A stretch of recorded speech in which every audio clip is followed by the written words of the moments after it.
Welcome, ladies and gentlemen, to another episode of Generations of the Game podcast. Episode 26, actually. I'm your boy, JP. Of course, got my co-pilot alongside me, Will Lyons. What's up, good brother? How you feeling? Oh, I'm great, man. Especially because we got reinforcements. Yes, sir. Yes, sir.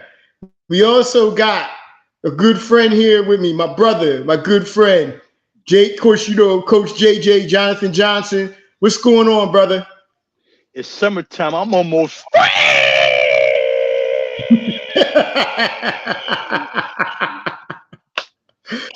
hear you. Hey! I'm like an NBC show. I'm here for the summer show, baby. To raise the ratings up. So give me the light, give me the light, give me the light. Oh my God! You better like it raw, yeah, baby. I like it raw, yeah. Let's get it. Oh my goodness! And also with us tonight, we have a legend with us. One of the greatest players to ever come out of Camden High School's history. Also, let me tell you all a quick story real quick. The reason why I got into basketball is because of three people. Dr. J, David Thompson, and this man we have right here with us tonight as a special guest. Without further ado, we have the great Billy Culbertson. What's going on, Cole? Hey, man, like I said before, man, God is good. I ain't complaining. Family is well. Job's going good. I'm getting ready to get some dental work done here, so y'all don't tease me. I wanted to wear my mask. Oh, nah, brother. Nah, you good, Cole. Come on, brother. You good with us, money. You good money with us, man. Definitely. Let's get into these topics, y'all, right away.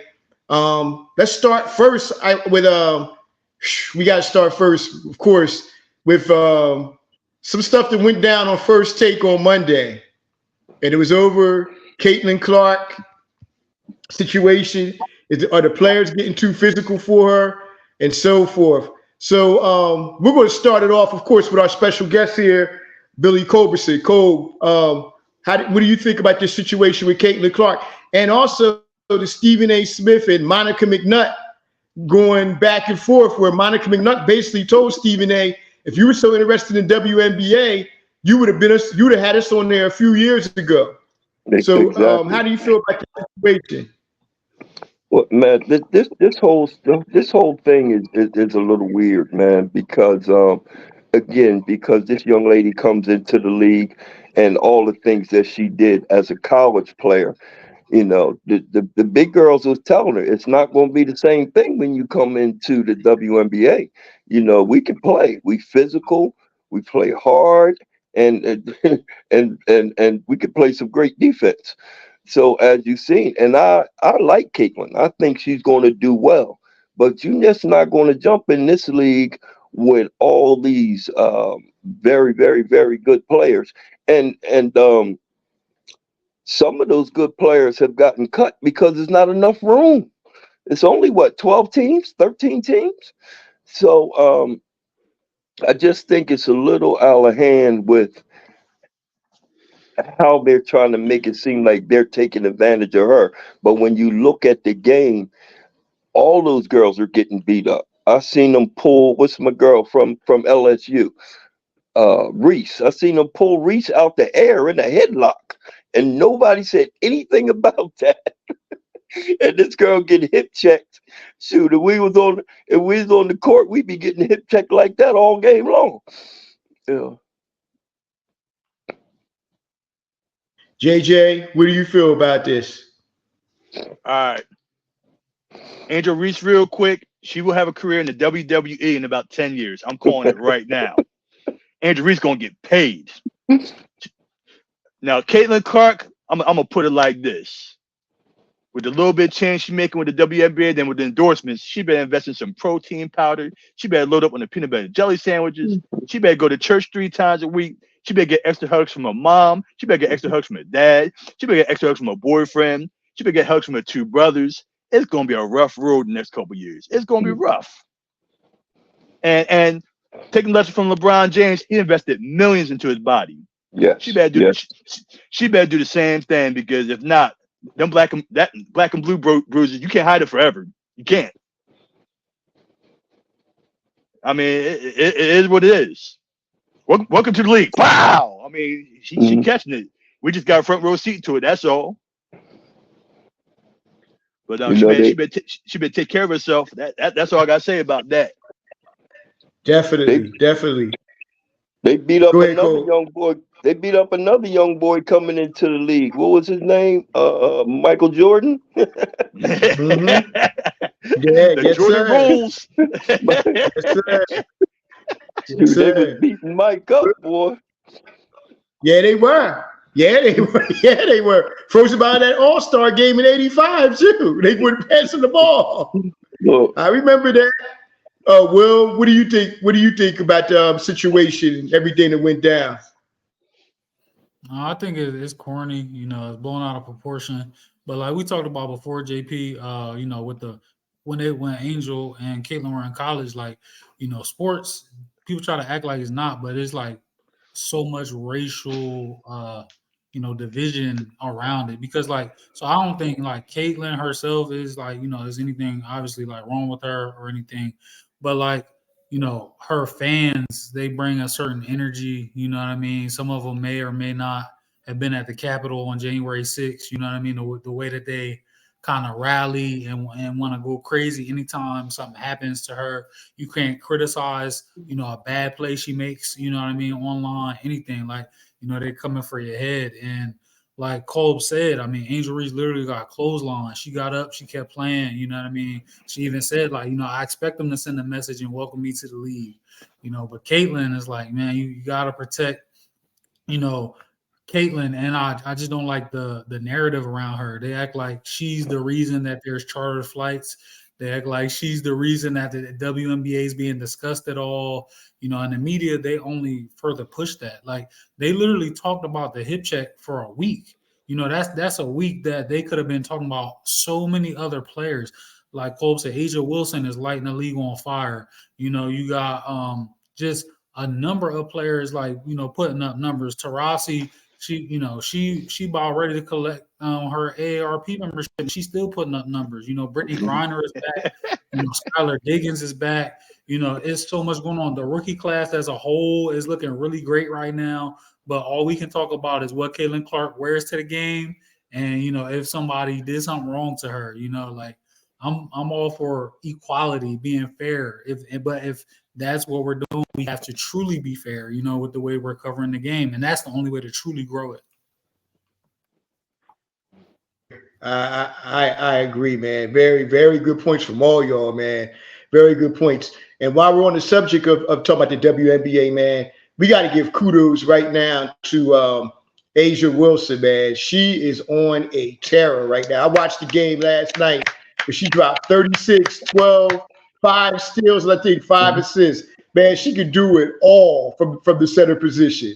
And it's like I said, right now, in my opinion, she's the best female player in the world right now with the way she's playing and stuff. Somebody say Brianna Stewart, yeah, but I think Brianna Stewart's right there too. But I give the edge to Asia because she's getting them championships, and I think nobody's beating Vegas again this year. I think they're going for the three-peat this year. So, you know, we're going to see what happens, man, as we move on now to our next subject. Our next subject, of course, right now, we're going on to the NBA Finals right now. Boston Celtics versus the Dallas Mavericks. Another playing right now as we're recording. Last time I saw, the Celtics were up 24-18. That was about 10 or 15 minutes ago. But this is going to be a great series, y'all. Of course, Kolb is being the guest, man. What do you see? Break down the series for us, bro. What do you see? Well, Dallas has a very good chance, but they have to stop Boston from making that many threes. If they can hold them to maybe 10, 11, 12, they got a chance. If Boston get up to 15, 20, 22, they're going to be in a world of trouble. Right now, I was watching some of the game. Porzingis is playing pretty well. and Dallas is trying to feel their way through. The young boy was the Wilson. Is that his name? Number 25. And if he start hitting some shots, they got a good chance at it. Oh, you talk about PJ Washington. That's who you talk about. My bad, Washington. Yeah. If he start hitting some shots, because the way that Kyrie and Luka with that old school YMCA game, man, they cannot stop that joker, man. They cannot stop him. He just goes slow enough to be able to get where he need to go, and then he's so big and strong that, whoo. And then Kyrie, you know Kyrie. I always knew Kyrie was quick. But when I watched him the other night, man, I seen him do some moves. I was like, Lord have mercy. I did not know you was that fast. So. Yeah. He reminds me of you a lot when you were at the High. Similar games, man. Man, look, some of my game was patterned after Tiny Archibald, man. Always watched him. Passing, scoring, you know what I mean, playing defense. You got to be into the game at all times, man. Yeah, definitely. JJ, how do you? As a lifelong Sixers fan, down with the Celts, down with them.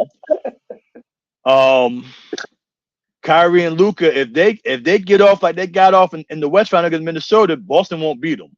But on the flip side, if Boston go to that 23-foot line and hit them threes, they're gonna be tough to beat. But how healthy is Porzingis? I mean, 7'4" is long. I mean, 7'4" is long. So if Porzingis has a halfway game, man, it's like a scale. It can go like this, like either way. But if Luka and Kyrie get 30 points each, and the rest of the team scores 60, it's gonna be hard to, Dallas gonna be hard to beat. Oh, that's a very good point. Very good point. Will, what do you see? I mean, I think that my prediction was Dallas, but I think the way I look at it, I think that Boston, like top to bottom, is like a more talented team, like individually. But I think that Dallas is like a really complete team and all the pieces fit.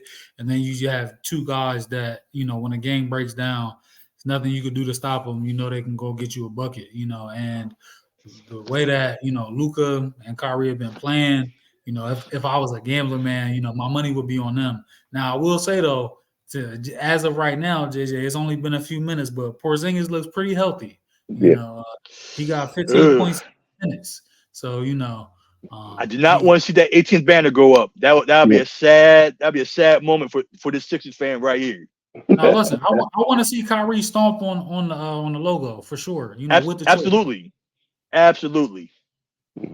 One of the other big keys is going to be, is this moment too big for these young boys? They got Lively been playing real well, but we in the finals now, and sometimes that pressure will hold you back, hold your game back. No, that's real, and we got to account for the fact that Boston, tasted the finals but couldn't seal the deal before, so they got a little added motivation. Yeah, definitely, they do.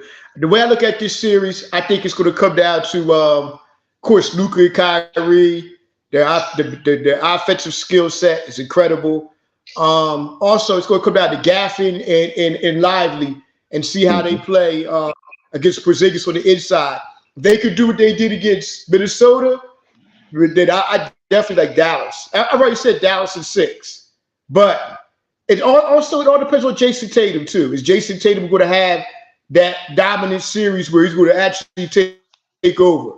If he does that, Porzingis plays, and Jaylen Brown he's been playing the best ball in the playoffs. They all play together. Derek White contributes. The Boston's going to be a hard team to beat. I'm going to be honest with you. They're going to be a hard team to beat.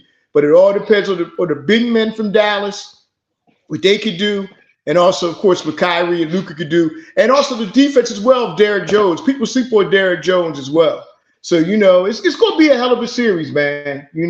Either way, it's either going 6 or 7 games, either way. And this is going to be a great series, definitely.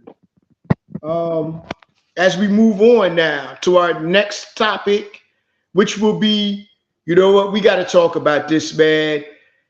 Woo! Danny Hurley. JJ, your boy Danny Hurley, man. Ooh. The Lakers. He's not leaving. I'm gonna break it down. He's not leaving. Bro, he's not leaving. He's not leaving. Check it out. I went to Seton Hall in 1991, 1992. Cool guy, cool family, got to know him pretty good. And he lived right around the corner from me. I lived in South Bowling. I lived in North Bowling. He lived in South Bowling. So the elevator was like the halfway point between our rooms. So if I was walking, I could have got to this room in like 30 seconds. Danny's tight with his father, Bob Hurley Sr. He's tight with his mom, tight with his dad. He's an East Coast kid. And they already said after they won the second title that,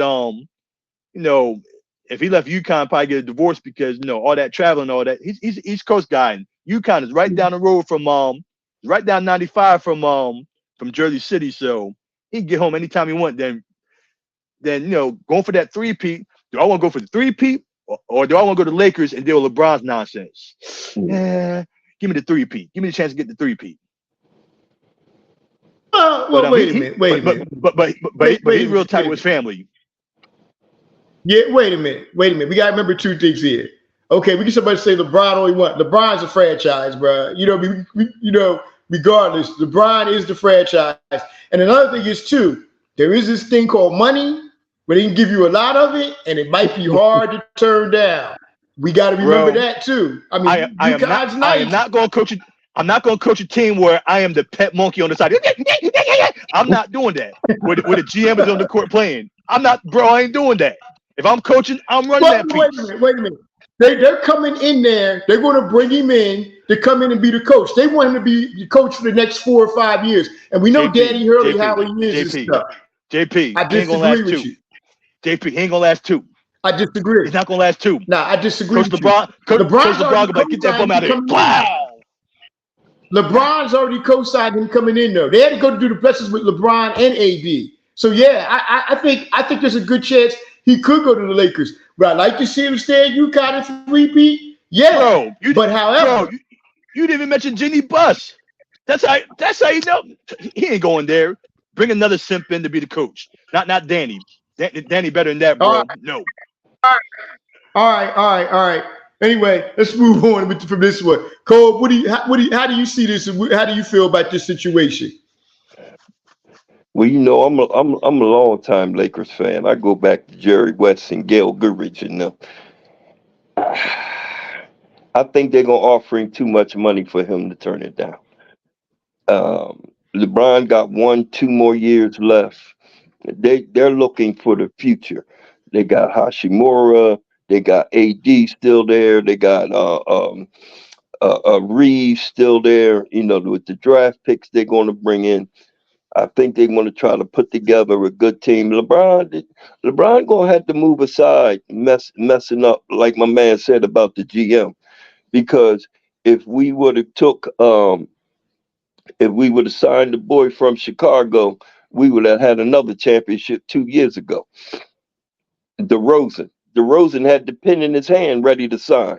How do you sign Westbrook and he don't even fit with the team? And I love Westbrook. He's a bad boy. Westbrook played hard, but he didn't fit with that team. You're supposed to take DeRozan and then run that championship back. But moving on, I think Hurley got to take that job. He's going to leave UConn as a mega star. He's going to be. He just did everything that they ever wanted, and this is the right time for him to move on and take that big contract. From what I'm hearing, they trying to offer him something real big, and it may be too much for him to say no to. Exactly. I agree. Will? I mean, money talks. We all know that. And, Hurley has all the leverage. You know, he has technically no reason to leave. So he has a situation where if he has an agent that's halfway worth a damn, you know, they can set the market, you know, right now. He can probably come in and command and say, look, anybody that's not named Spoelstra or Popovich, I want more money than them as a fresh rookie coach in the NBA and get exactly what he's asking for. He might be able to get just about what they're getting because his name is hot right now, you know, and there is kind of like timelines around certain things. It's not that he's not a great coach. It's not that he, you know, you won't be in demand, but you have to look at it like, for example, look at Jay Wright, right? There's certain coaches that after a while, it's like, we know he's not going nowhere. There's no point to even ask, you know? So while you are, you know, let's think about it. Like Hurley, he's a good coach. But you know, it's not like, you know, this is championship number 8. He won 2 back-to-back, historical feat. You know what I mean? I'm not trying to belittle that, but what I'm saying is, you look at it from a competitive standpoint. You know, a three-peat is not guaranteed, especially in the era of the transfer portal, in the era of NIL. You know, the only thing he can guarantee is a huge payday, you know what I mean? That's going to come from the Lakers. And with the type of money that they're going to have, his wife can fly around in a helicopter, you know, everywhere she wants to go if they want to. You know, like they'll figure out a way to make it work. Yeah, good points. Very good points. Yeah, and JJ, I trust me, I understand where you were coming from, brother. You know what I mean with that. But you know, man, somebody throwing 100, 150, $200 million in front of you, brother, for like 5 or 6 years. You're making $40 million a year. Let me weigh these options. LA, bro, making $40, $50 million a year, or being at UConn. Bro. Go ahead. When it come to Hurleys, I never know any Hurleys to sell their soul. That's all I gotta say about that. I think he's staying. And when it's all said and done, I want everybody to hit me up and say, JJ, you're right, you're a genius. I'm like, thank you very much, thank you. JJ, he's not selling his soul. He's just taking another job, man. Like, he's taking advantage of a great opportunity. To be the pet monkey, yeah, to be on the side like, yeah, be the pet monkey. Yo, he got a chance to be the coach. God. He got a chance to be the coach of a historical franchise, man. No. LeBron's the coach. No. No. Find another Frank Vogel. Find another Darvin Ham. Hold on. JJ, think about it like this. Hold on, Jay. Hold on. Go ahead, Will. We think about it like this, right? Like I said, right? The challenge, right? He's a competitor. Money aside, how many coaches have succeeded and won a championship in college and in the professional ranks? I only know of one, Larry Brown, right? Yeah. It's one for a reason. It's one for a reason. Because they usually get a job to coach a garbage team. Like, you know what I mean? Let's think about history. Cal came to the league to coach the Nets. You know what I mean? Like, typically, it's not coming to a good Patino, Billy Donovan.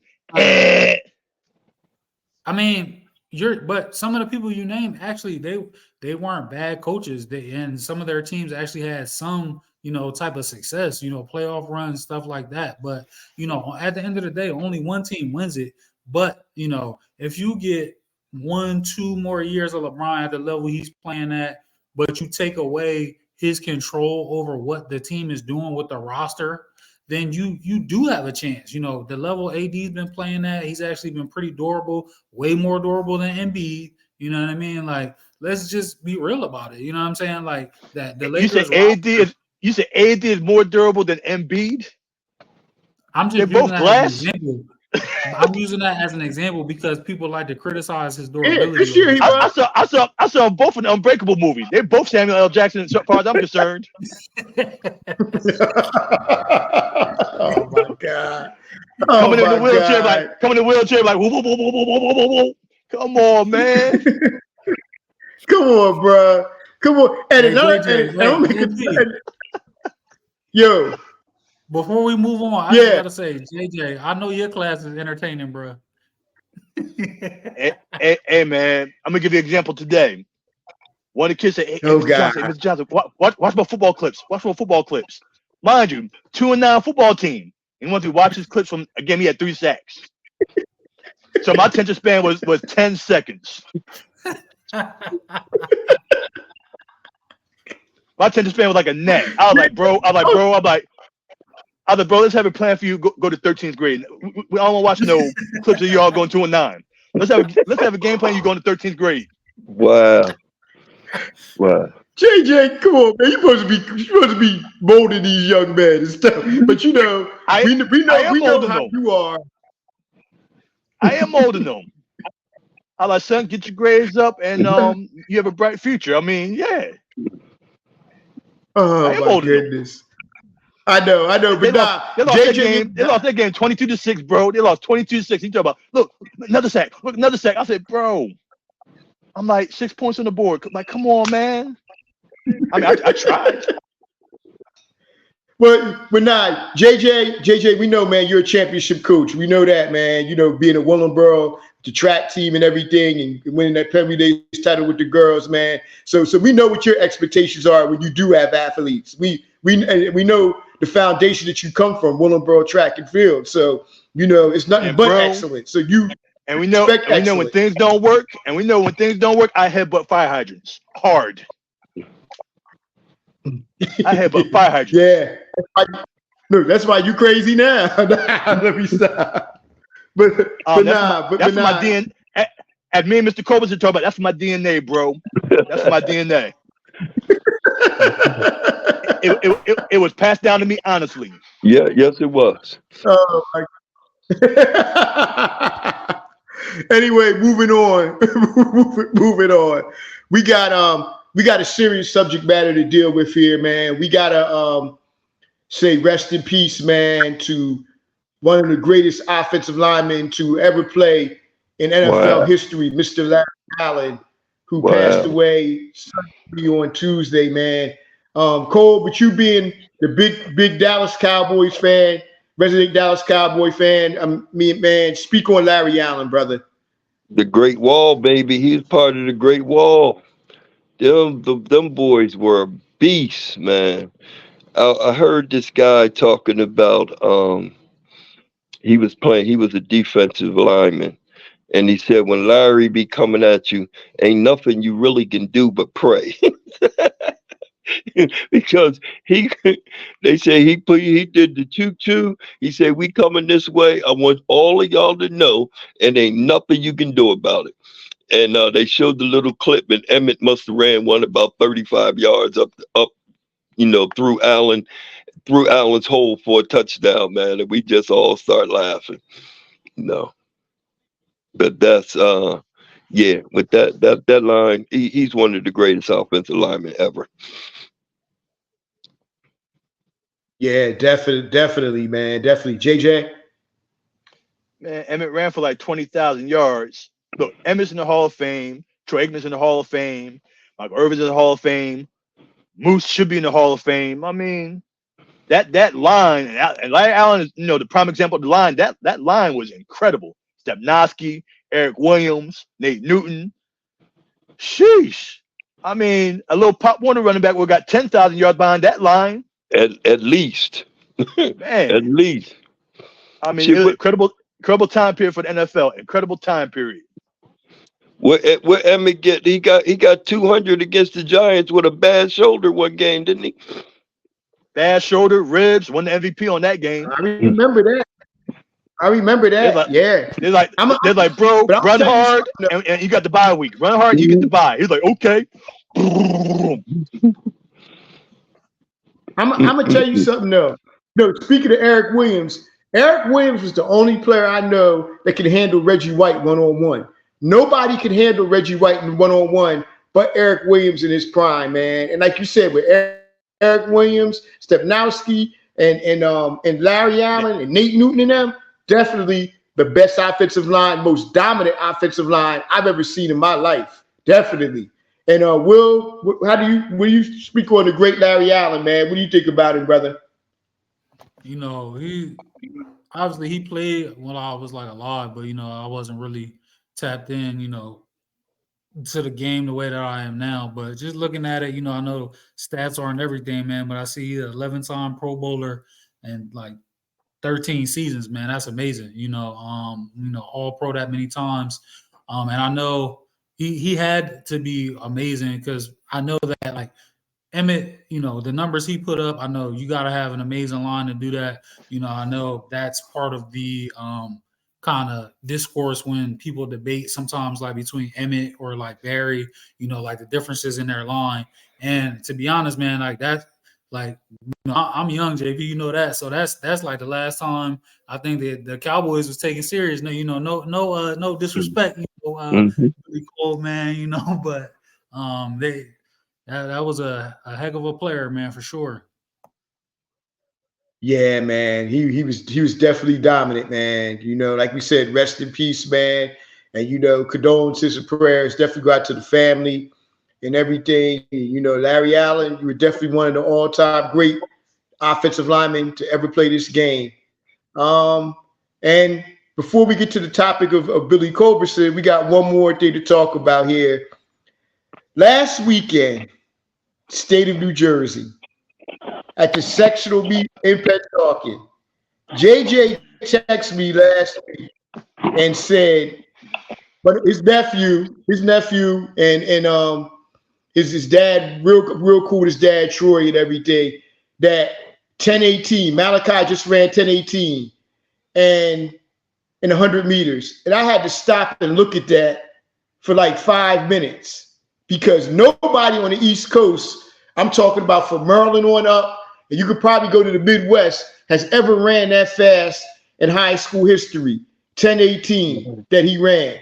I mean, that's one of the fastest high school times of all time. Wow. And then to come out an hour later, the NJSIAA comes out and says, oh, it wasn't win legal because the wind gauge wasn't working. And I was like, you mean to tell me we're going to miss out on a historic event that's never been seen in the Upper East Coast of track and field history? JJ, speak on it, man. I'm gonna go a whole nother angle. This, as you know, this is personal. Same neighborhood, know the family 40 years. It's personal. So I'm gonna take a different angle on it, and I'm not gonna name drop. But we know track runners last 50, 40, 30 years before wind gauge. When they ran fast, it was stamped. Now at the time, new record. They ain't talk about wind gauge in the 70s, the 80s, the 90s, the 2000s. They ain't talk about wind gauge. You ran that time, it was like, boom, record. Out of nowhere, he drops this bomb, which broke the state record by 1700s. He dropped this bomb, and the two other young men in the group, South Jersey Group 4, they went 10:21, 10:22. They ran the state record too. A wind gauge didn't work. But at the other sectional spots around the state, the wind gauge worked. Wow. Come on, man. Come on. Like, really? Wow. But all these years, when you ran fast in Jersey, it was stamped. You ran it. They ain't question the wind. And like I said, I'm not going to name drop because if you look at the record books and see stuff from the 70s, 80s, 90s, and what certain folks ran, it wasn't a wind gauge. Them jokers ran that. So now you're going to bring wind gauge into it. See, the most beautiful things in history is going to be Wednesday, June 12th at Pennsauken High School at the Meet of Champs, when all the top New Jersey runners lined up. They're going to run faster than 10:18. They're going to run faster, and it's going to be beautiful. And I'm going to have a front row seat to it. That's why I'm not too mad about it, because they're going to run faster than 10:18. Three dudes. Because iron sharpens iron. Yeah. They're going to line up, and they're going to go pew like the road runner. They're going to be gone. We'll be there. We'll definitely be there.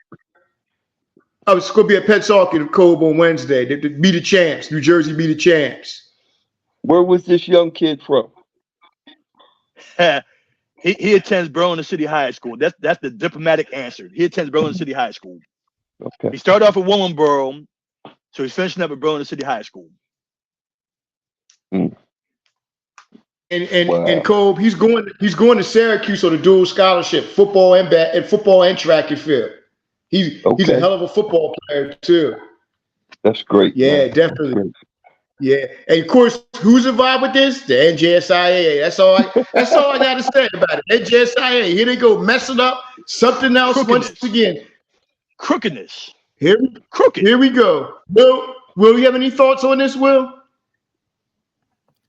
Yeah, just two things, man. For one, the win gauge, whether it did or it didn't, at the end of the day, those athletes have nothing to do with that. They ran, they did what they were supposed to do.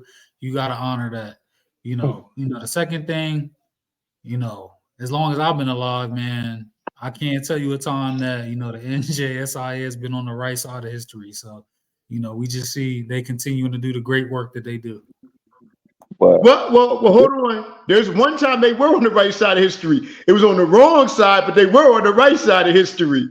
When they gave the victory to Camden Stop it. I think wait a minute. Take that. You just missed what I said. You just missed what I said. It was, know what? It was like the OJ verdict. It was just like the OJ verdict. That's what it reminded me of. Well, years injustice, and then finally look. It's like the Harlem. We went over this one time before. It's like the Washington Generals versus the Harlem Globetrotters. The Washington Generals finally got one victory after 50 years of them putting their foot in the back. That's what it was. Jeez. And it's like, they did what? Oh my God. So, that's the way we look at it. Yeah, that's the reason why I did one victory. One victory. But the NJSI, no. They're going to take, exactly. You're going to take it, Cole. We're going to take that. We've been robbed so many times. We've been robbed so many times. We're going to take robbery. One gift, man. One gift they gave you. But you know they're going to say, that's the only gift y'all going to get. Y'all going to lose 50 more if it comes down to it. That's what they're going to say. We already know that. We knew that going in. Yeah, definitely. Definitely. But Jay, go. Kobe, you wanted to say something? No, and that's and I hate to put it this way, but that's why we had to get so proud of your dad and Board 34 and all them. We had to get some black refs, man, to stop them jokers from killing us, man. It was unbelievable. We playing 7-on-5 every game, man. Yeah. We're going to discuss that in a minute. But yeah, man, shouts to Troy and Malachi. And by the way, ladies and gentlemen, they are scheduled to be on our show definitely next week after the Be the Champs, next Thursday. So they will be here with us next Thursday on Generations of the Game podcast. Definitely.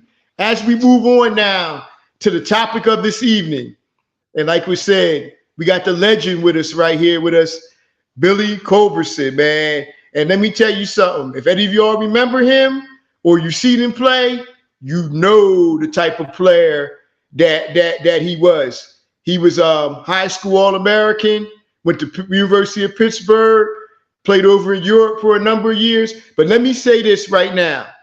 He is probably the most clutch player in the history of the state of New Jersey.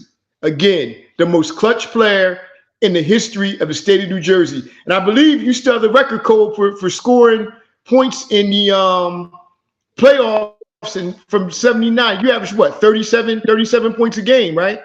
Yeah, it was 174 points in 5 games. Good gracious. So, I don't. It's probably still up there. I don't know if I still got it. I ain't had a 3-point line, so you can add about 8 points to that.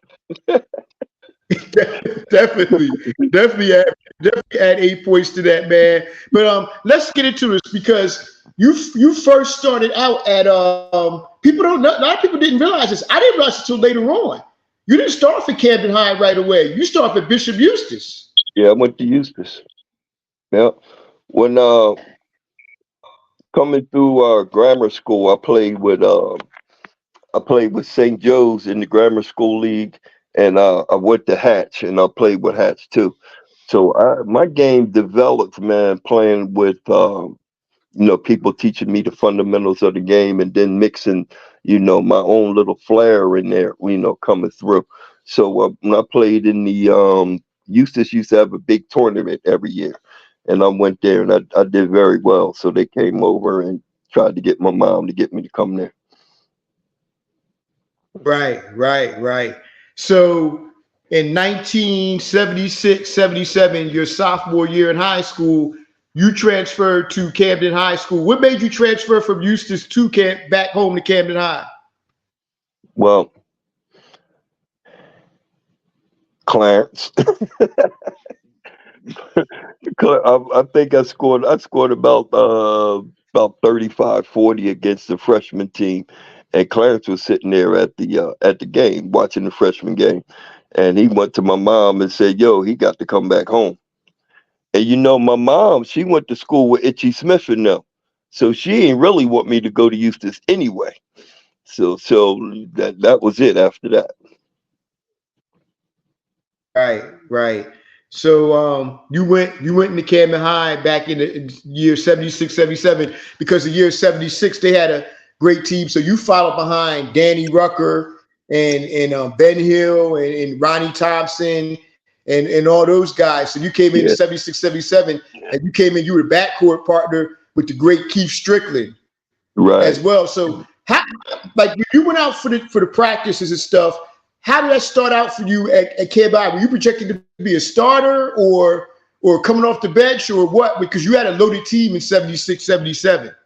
Yeah, I was kind of down. I was kind of down the bench, man, and because I was playing the point, Quinzel was playing the point, but I kept playing the JV, and I was getting 35, 30, 40 on JV. And I never forget, Coach Rube said, "Yo, give him a chance." I was walking by him and Turner, and Rube said, "Yo, give him a chance." I knew he was talking. I'm not gonna say I didn't know he was talking to me. I knew he was talking about me, right? So the next game, he put me in against Camden Catholic.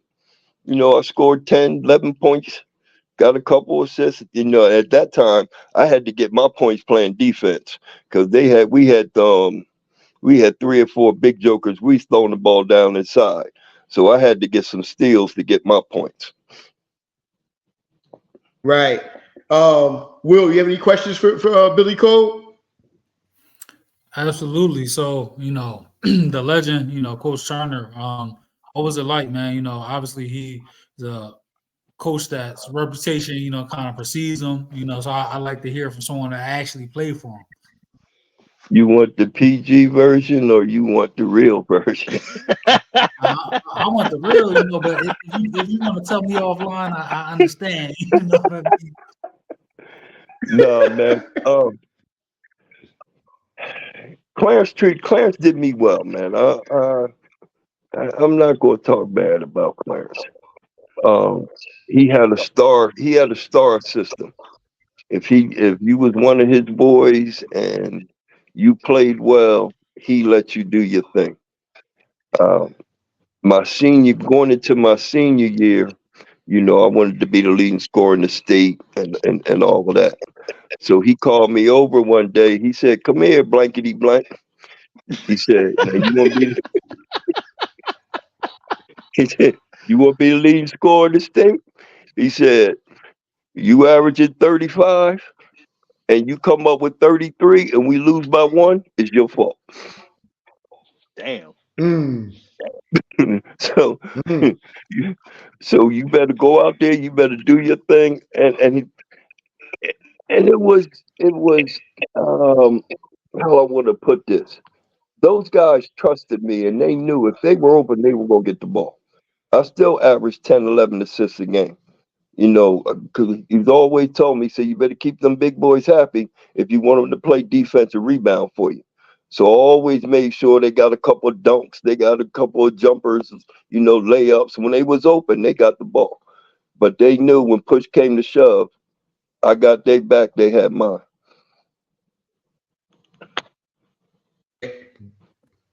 Yeah, definitely. JJ, you got any questions? Man, I know a lot about Camden basketball. I know a lot. I know a lot of Camden alumni. So I'm just happy I'm part of this podcast, man. Just soaking this information in, man. I'm like, wow. Yeah, Um, we have some uh, great teams. Go ahead. all right.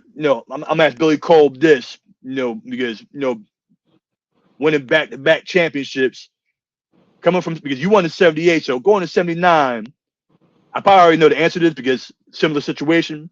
Going to '79, was there any pressure or a target on your back that you felt, or you're like, man, we about to mop these boys, we about to annihilate them, let's get it. Well, I had all young boys, man. Smalls was a senior, Kevin Wise was a senior, and I was a senior. But we had Milt was a sophomore, Gary Ware was a sophomore, Dave Kelly was a sophomore. See, what jokers don't know is through the summer we must have played 100 games. Without exaggeration, we played 100 games together, so we knew each other when we went on the floor. It ain't like we just came on the court. All right, all summer long we was in Willingboro. We went to Kennedy High and played. We went to Pennsauken, Del Air, Collinswood. We was everywhere. We played at least 3 seasons worth of games, so we knew what each other was going to do on the floor.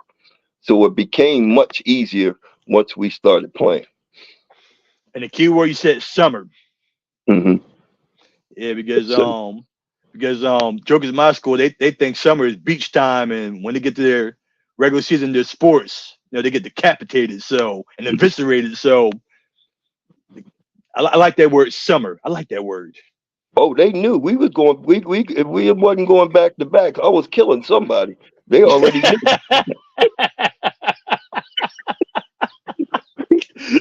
This is no. This was champion. And a lot of people use this phrase, but for us, it's real. It's championship or bust, man. We don't even celebrate sectional championships. We don't celebrate conference championships. It's state championship or bust for us. Yeah, bro. Hey, when I was at Willenberg, we won 4 in a row, so I get it. Mhm. The only thing we celebrate was state championship sectionals. Okay, good. We did a good job. Okay, Mhm. county open. Okay, we did a good job. Liberty division meet. Oh, we did a good job. Go to the relay meets. Okay, we bought that big trophy. Oh, you did a good job. But states, it was like, yeah, all Yeah. right, win the banquet. Woohoo. Well, well, if you win the state, that means you won all the rest of that. Yep. Yes, sir. You know what I mean? Yes, You won sir. all the rest of it. You got the state. Yeah, definitely. Um, I was going to say some of Cole. You know what? Name me your top 3 big games you ever played in your opinion. Your top 3 most memorable games that you've had, man. High school. Woo, sheesh. High school. Woo. High school, That's a yeah, great definitely question. Camden High, That, yeah. that's a great Uh, question. Woo. mm, the top 3.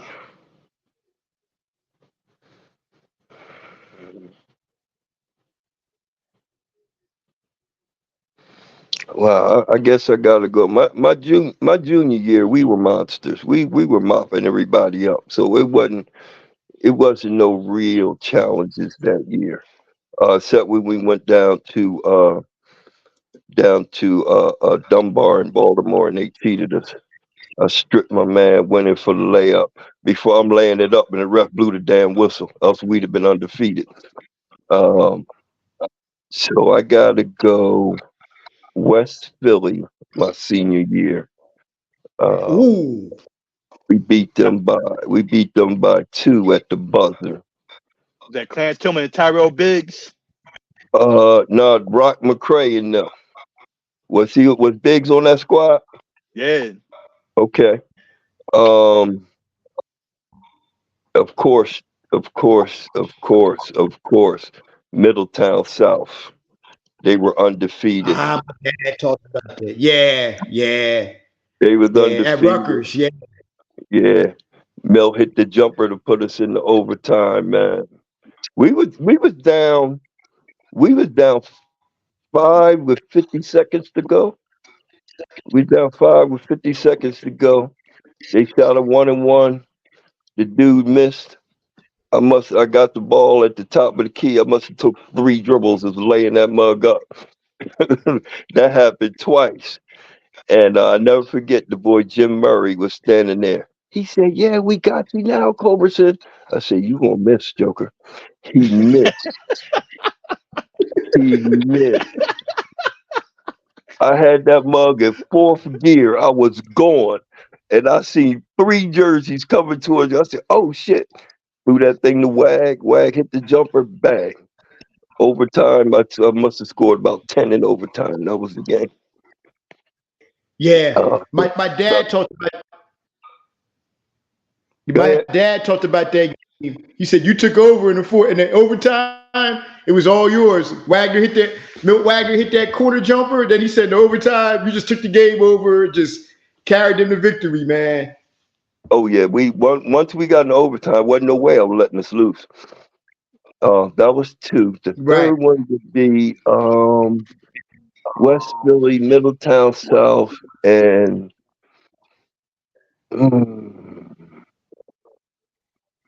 I guess I would say Cherry Hill West, because Cherry Hill West damn near had us beat, man.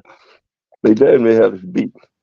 I hit 2 jumpers late in the game, man, to put us up. We used to have notoriously bad third quarters, man. We'd be killing teams. Third quarter, we couldn't break a window. You know, but yeah, Cherry Hill West was probably the game. Once we got past them, Cherry Hill West. Yeah, that was pretty much it.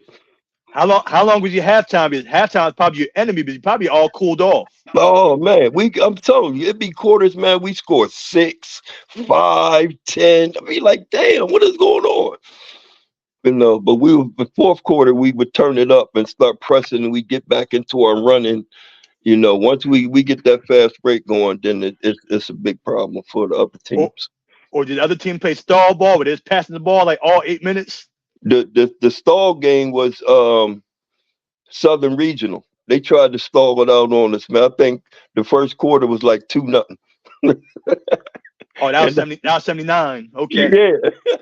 It was like 2-0. I'm like, shit. I remember that game. I was there, and I would tell you that game was boring. My dad was like, "What are they doing?" I remember they just kept stalling the ball on y'all, man. I remember that.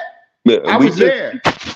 We just, you know what it looked like? It looked like the game against the team that Camden just beat.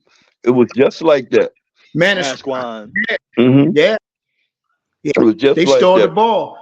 Yeah, we turned up the pressure, man. Oh, I'm sorry. Yeah, we turned up the pressure on them, and we turned up the pressure on them, and eventually, you know, they just broke down. You can't hold the ball that long without trying to score. Not against a team as athletic and as quick as we were. You were going to get that ball up sooner or later. Right. Definitely. Will, you got any questions? Yeah, so obviously the history of Camden High is like extensive, and there are certain names that kind of always get mentioned. But who would you say, if you had to name some, in your opinion, underrated players in Camden High history? It could be people you play with, or just from any point. Wow, underrated. Ronnie Thompson, Jesse Walker, Charles Payton. I guess I want to say Biggie Brent, but Biggie wasn't underrated. Biggie could play. Bob Ingram. All those guys don't get as mentioned as much as other guys. Ben Hill, he played at Texas Tech. Biggie played at Wichita. Yeah, we have some pretty good guys that wasn't on the so-called star level. Matter of fact, my junior year, everybody went to Division I. Yep. Man, let me tell you something. Let me tell you something, man. Jesse Walker was one of the best leapers I've ever seen in my life, man. Man, and like you said, he's so underrated when you talk about the great players because he did so much for you all. He played point guard, he could play shooting guard, he could play the small forward, he could rebound, he could block shots. I mean, his leaper ability, he's definitely one of the best leapers I would think in Camden High School history. There's that one picture they have of him. I think that you posted it, Cole, with him. I think it's against Cherry Hill West, where he blocked the shot. I mean, it was unbelievable the way he got up and blocked and pinned that dude's shot against the glass, man. You know, and like you said, your whole team is we you know what? We need to get a couple of your players from 78 just to talk about 78 one year, man. Because not only were you one of my favorite players, but I can remember Dennis Still, man. And Dennis, man, he was just a monster underneath for you all, man. I remember, and Jay, you know our teacher we had, Mr. Clausen. I remember Mr. Clausen, we had him at Girl, Chet Clausen. He told me, he said, yo, Dennis Still had the longest arm reach I've ever seen in my life on a human being. He told me that personally. He said his length was, I never seen a length like that on a player ever, he told me. Bro, I used to throw Dennis alley-oops in between jokers. They double teaming him. I would throw it up there. Dennis would grab that mug and just dunk it. Bam! Yo, hold. Don't let me forget Henry Hall and Dennis Morgan.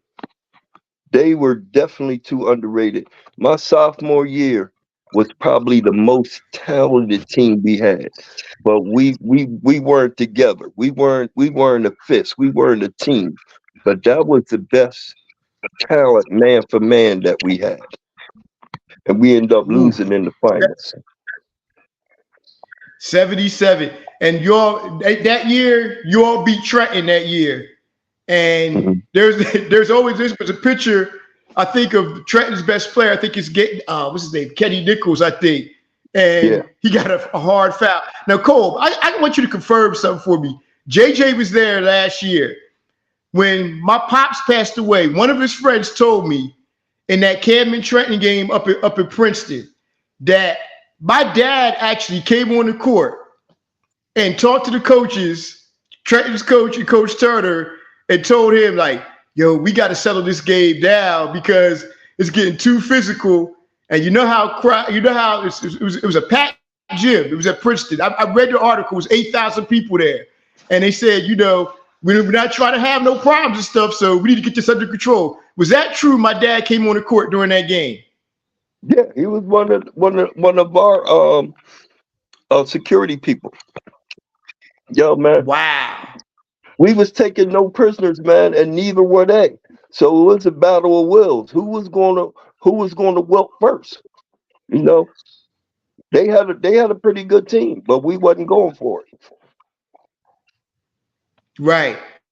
And that was. I mean, I read the article on that game. That was a war, man. Y'all were going back and forth, man, during that game. Yeah, I read the article. I remember the game back then. And then you all played against North Bergen in the finals. You were up on them at halftime, but I think you guys lost the game in the second half. Yo, man, we gave that game away being selfish. Henry Hall should have been the leader of that squad. Henry Hall scored left hand, right hand, rebound, block shots. All we had to do was get the ball to Hall and let him do his thing. But we had just some selfish people on our team, man. You know, it all comes down to, yo, we playing for the championship. Let's win this game, and then we could cry about other stuff later. You know, the Jokers wouldn't do that, man. Unbelievable. But I came back my junior year. Man. My junior year, we was a fist. It was they were mercy killings, man.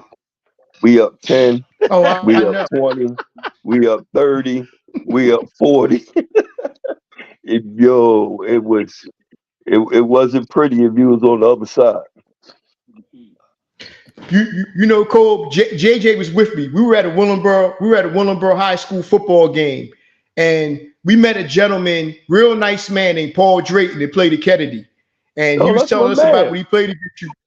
That's my Yeah, man. he said he told Jay. What did he say about that game, Jay? For Paul Drayton, he talked about Yeah, what a did he say couple about the games game? that game. Yeah, that was the last game, man. They did everything they could. They just Camden 78 was Camden 78, man. It was special. And Kennedy had a great team that year. They had a great Yes, team. they did. Yeah, But we was yeah. the unstoppable force, man. Man, Yeah, look, Wallenboro. definitely. Thing about Wallenboro sports, when Wallenboro Kennedy was open, they couldn't get past Camden or Wilson. If there was group 3, they couldn't get past Wilson. If there's group 4, they couldn't get past Camden. It's Yep. crazy. Yep. Yeah, Well, that was the yeah. same thing with Atlantic City. Atlantic City has some good teams, but they could never get past us when we was Group 4. You Yeah. know? Yeah, man. No. Yo, Will, you got any questions? I do. So I don't know, if you know, but I like to hear about players from before.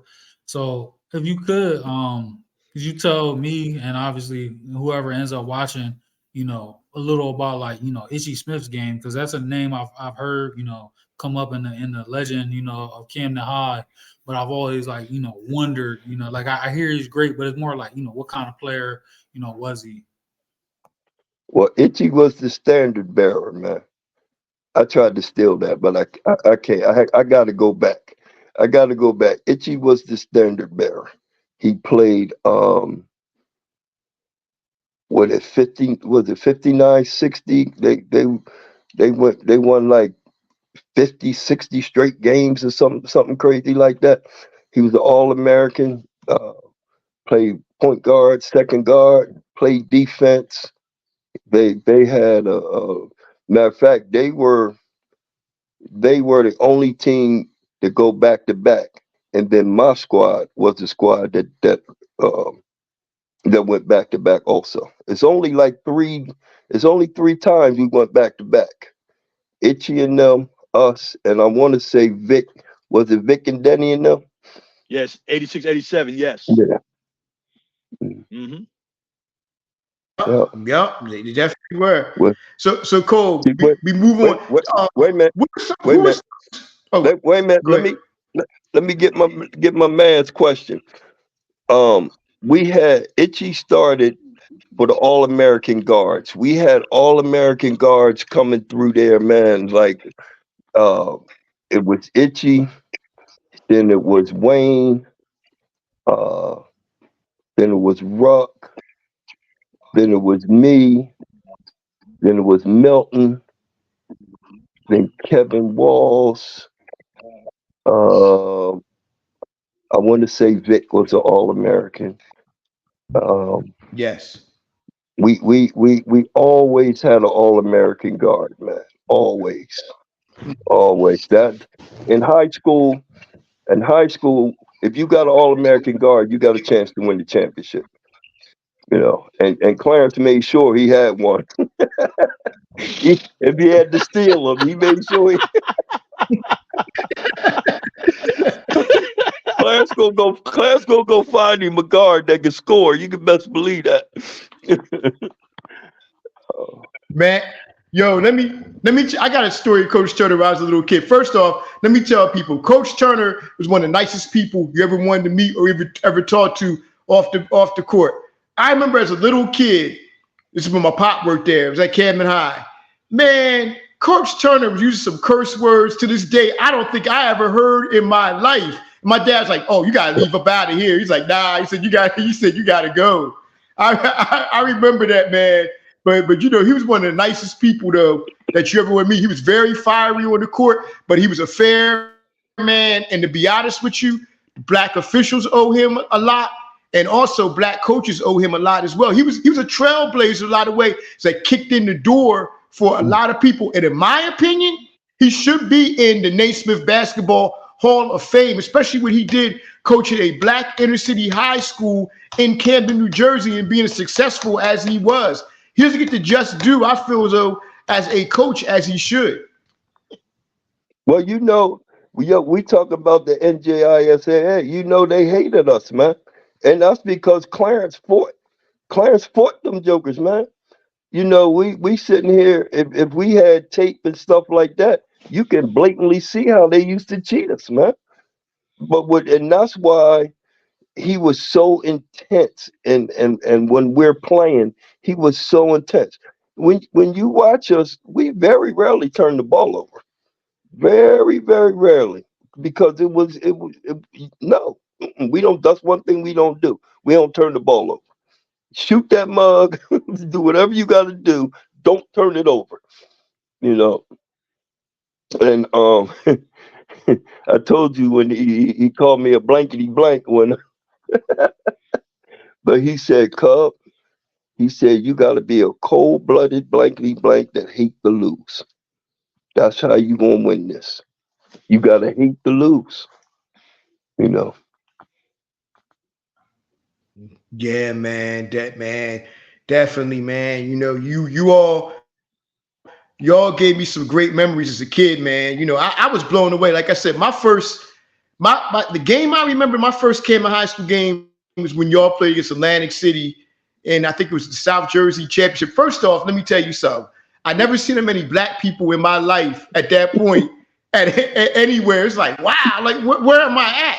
And I just remember people with the big afros and everything and stuff like that there, man. And, you know, it was amazing. Also, man, you know, we got to touch on Woodrow Wilson, man, because yeah, the one at Camden County College. Yes, sir. Mm-hmm. Yes, sir. Yes, sir. You know what I remember about that game too? I remember my pop having some dude gripped up by the back of his jacket and throwing him out the door. That's one of the memories I had too of that game down there, man. And you know, I remember that, man. But you know, we got to also talk about your rivalry.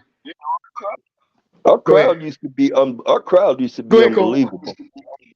Our crowd used to be unbelievable, Yeah. man. We used to take busloads, man, everywhere we went, man.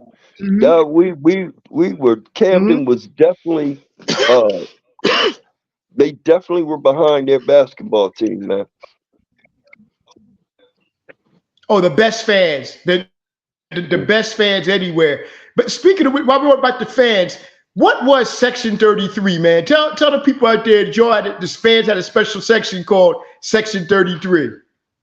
Well, if it started off with football, it was Frank Green. Frank Green he wore number 33.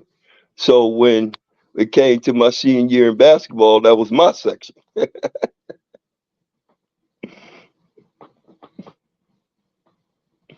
Man, yeah. But also, Cole. Speak on your. Of course, we can't go without talking about this, man. Speak on your rivalry with your sister school, Woodrow. Well, now called Eastside High School, but Woodrow Wilson, because you know as much publicity as y'all got back then, Woodrow Wilson was a very strong team as well back in that era as well. Mm-hmm. Yeah, well, 78, we both won the championship.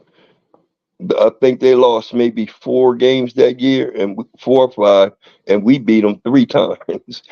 We blew them out. But yo, man, they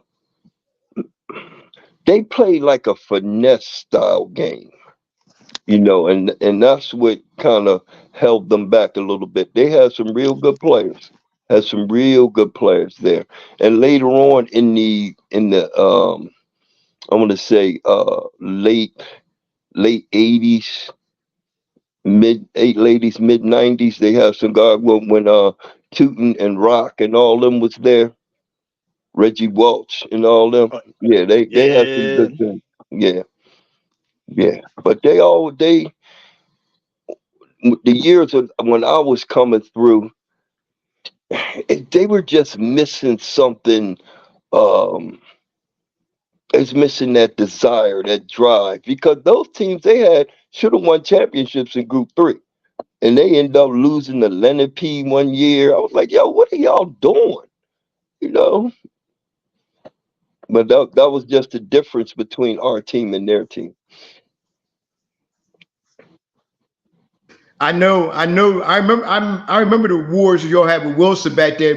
They had Tony Odrick and Clark Young and the Plummer brothers and them, man. Yo, let me tell you something, man. The Plummer brothers, though, they were physical though, man. They were some physical players though. Yeah, but They were definitely physical. You couldn't do nothing with Dennis and Boobas down there though. Nah.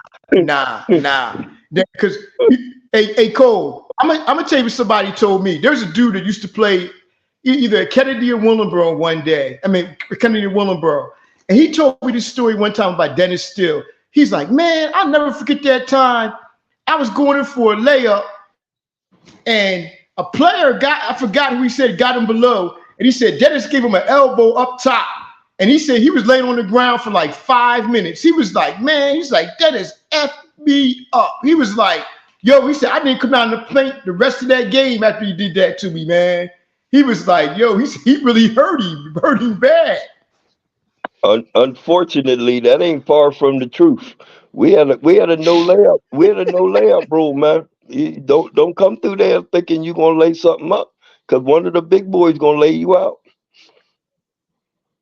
Shoot, even shit Yeah. in practice, I was shooting jumpers. I wasn't going in there with them jokers.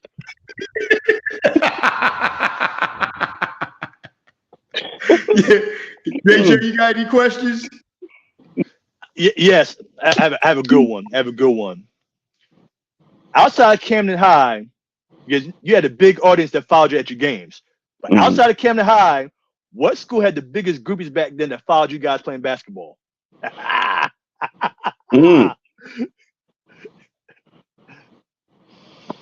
Wow, that's a good one.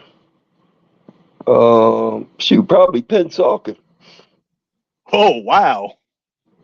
Yeah, we used to always be, because we knew a lot of the Pennsauken guys. You know what I mean?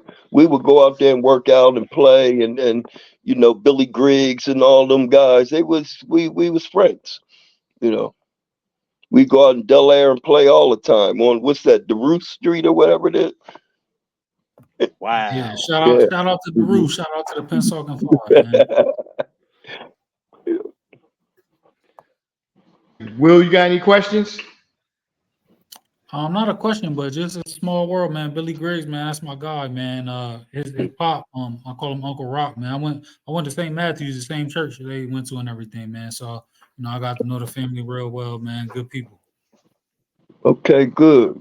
Yeah, like I said, it was a little basketball court out there, man, and we used to all be in the back playing.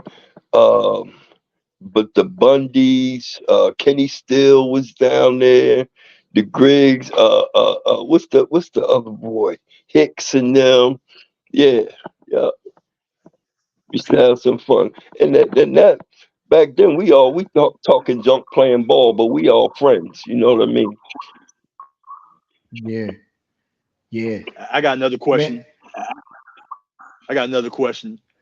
What courts back then in the late 70s had the best runs? Where you're gonna go to that court, y'all gonna get it in.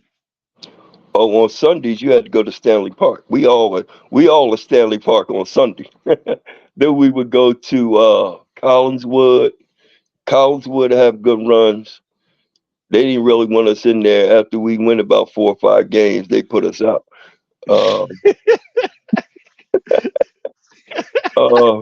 But shoot, we used to come down to Kennedy, man, or the night rec. We used to come down there all the time, man. We loved that. Remember when Kennedy had the night rec? Yeah, Mr. McClellan, Otis McClellan, Sean McClellan's probably we talked about that like a couple months ago. Yep. Was that Sunday nights? They had it during the weekdays too. Mm-hmm. They had that for the folks that work the night folks that work the night shift. They're off. They'll come in there and run games. Yeah, we used to come down there and play, man. Like correction officers and law enforcement and other folks, if they were off, they play like at nighttime. Mm-hmm. And then we would play, of course we play up in the park, man.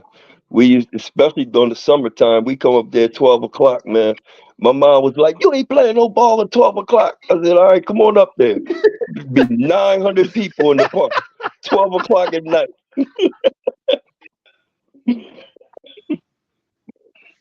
But that's how Wow. we hold our game, and this is what the problem I have with the guys nowadays. You don't learn how to play, man, with circle, circle, square, triangle, man. You got to get your butt out there and work on your game, man. You got to dribble. You could.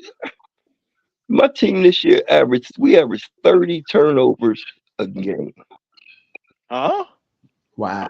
Yeah, that right there. Make that face one more time. 30 a game. How many suicides did they Unbelievable. practice? How many suicides did they practice the next day? I had Touch every line. Touch every line. I had to make sure Dyfus wasn't following me through the building, man.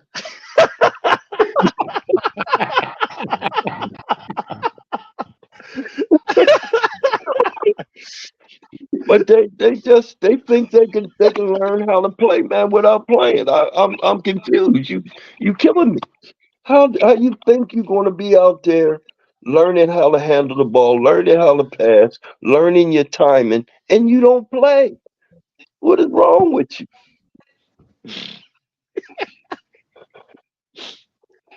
Oh man. Good point. Good point. Will, you got any questions? I just agree. You know, I think it's a generational thing. You know, like the trainers, everything is dribble combos in front of, you know, cones, you know, not playing, you know, against real competition. And then, you know, they charging, you know, 200 for an hour session. And then they wonder why, you know, their client can't get, you know, off the bench in a JV game. You know, you're not learning. Oh Your man. IQ's not growing. You know, that's why we are where we are with a lot of stuff. And that's why some of the European players are, you know, so far ahead as far as their feel for the game. The fundamentals of the game. You got to know the fundamentals. These jokers want to go between the legs 18, 19 times. You ain't went nowhere. I'm old as hell. I'm in defensive position, and you doing all this dancing and never moved. Man, they're trying to get social media likes. Man, oh God, that's the worst thing that ever happened.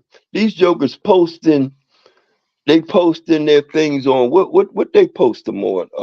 Instagram, Facebook, Ain't TikTok. that Hubble thing they got up on the thing they pulling off. I'm like, dude, it looked like you had a great game. You scored 6 points and 18 turnovers. Yeah. He said 6 points, 18 turnovers. 6 points, 18 turnovers. What's that? That's 30 suicides at practice? Man. Turn his tongue to a necktie. Watch out. Make sure that Dyfus lady ain't behind me. Oh man. Oh God. So cool. So after Camden High, you went to the University of Pittsburgh. Now, look, I'm gonna tell you something. I'm a diehard Georgetown fan. So yeah, I wanted you to do your thing, but you know I had to root for my Hoyas though, man. But you played in the Big East, man. You played against Ewing. You played against Chris Mullin. You played against Mark Jackson. You played against Villanova. You played against everybody, man. Pearl Washington. I mean, you kept up during the golden age of Big East basketball, man. Speak on some of your battles, man, that you had. I know you had some battles with Georgetown and everything. Yo, bro, I had to get a lot of sleep the night before, boy. I gotta play Pearl. On Tuesday. I gotta play Mark Jackson on Thursday, and I got Pat Ewing on Sunday. And then don't throw in Chris Mullin in there too, man. We had our team. We had a pretty good team. We beat them. You know, we beat Georgetown at our place. We beat Syracuse. we would ambush them at our place. But when we go away, they did a little something to us, man. But and again, I'm not gonna say we were selfish, but we didn't share the ball to win the games that we could have won. I remember my senior year, we started out 8-0, man, and we had a real chance to do something good in the Big East that year. And one of our best players got put off the team, man, and we went downhill from there. But we had some good battles. Syracuse, Michael Adams and them at Boston College. Was the high flyer Dwayne McClain from Villanova, Ed Pinkney, what they call him the Big Bear. What was his name? Pannone, Ed Pannone. You remember Big Pannone? Yeah, Villanova. Yeah, John. John Pannone. My bad, John Pannone. And then we go down to Georgetown. We got Gene Smith trying to beat me all up. Billy Martin, Reggie Williams. Oh man, Wingate. We used to go in there, man. We used to go at them jokers, man. But they had a little bit too much for us sometimes. You know what I mean? I do like that one picture. Oh, go ahead, Cole. No, I ain't gonna post that. I ain't gonna post that on you. Don't worry about it. I know the picture you talking about. The picture you had Wingate. You had Wingate on skates in that picture. He was going into the crowd. You must have did a twist and turn on him. You going for a layup. He going into the crowd. I ain't gonna post that one on you. I'm gonna give you a break. So let me ask you. So were you tight with any of the players from the other schools, like off the court? Did you guys like talk and everything and stuff like that? Well, I kind of got with my the summer of my going into my senior year, I played with the Big East All-Star team. We all went over to, it was Yugoslavia at the time. Now it's Croatia, Bosnia, and Serbia. So we all went over there. Me, Wingate, Frank Dobbs, Mullen, Andre Hawkins. Man, we went over there and did some work, man. And I kind of got cool with them guys. Ricky Tucker. And we went over there and we did some work. We played real well. And I got to know them a little bit like that. But of course I knew Rick from from Overbrook. Yeah. Well, let me ask you this question. Being that you were from Camden, did Wingate ever say anything about that game they played against Camden High when they went in there with Muggsy Bogues and them?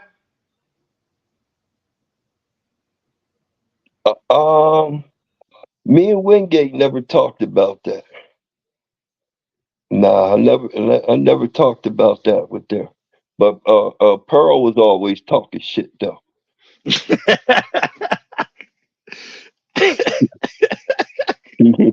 He had Pearl, Pearl was setting all kinds of records, and we played up at Syracuse. He needed like 9 points to break some kind of freshman record or whatever, right? So he came over there and said, "Yeah, I guess I'm gonna get these early." I said, "Shit, if you get 9, you be lucky." And all he got was 9.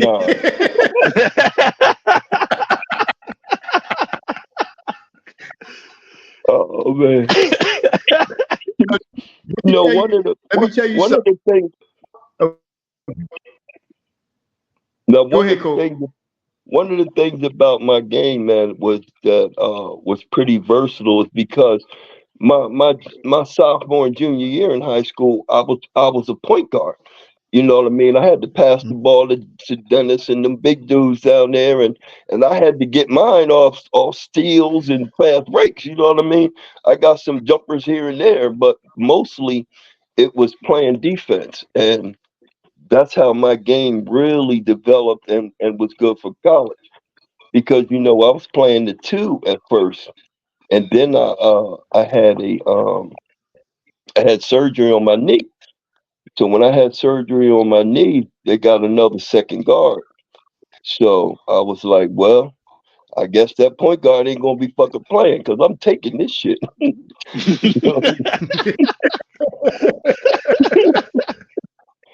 I'd be damn if I'm gonna be sitting on the bench. You crazy as hell.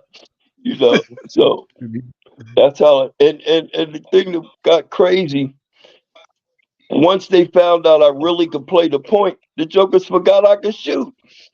So only time I really got a chance to get off is like the last 4 or 5 minutes of the game. He'd be like, all right, come on, Billy, let's go. Motherfucker, what about the other 35 minutes?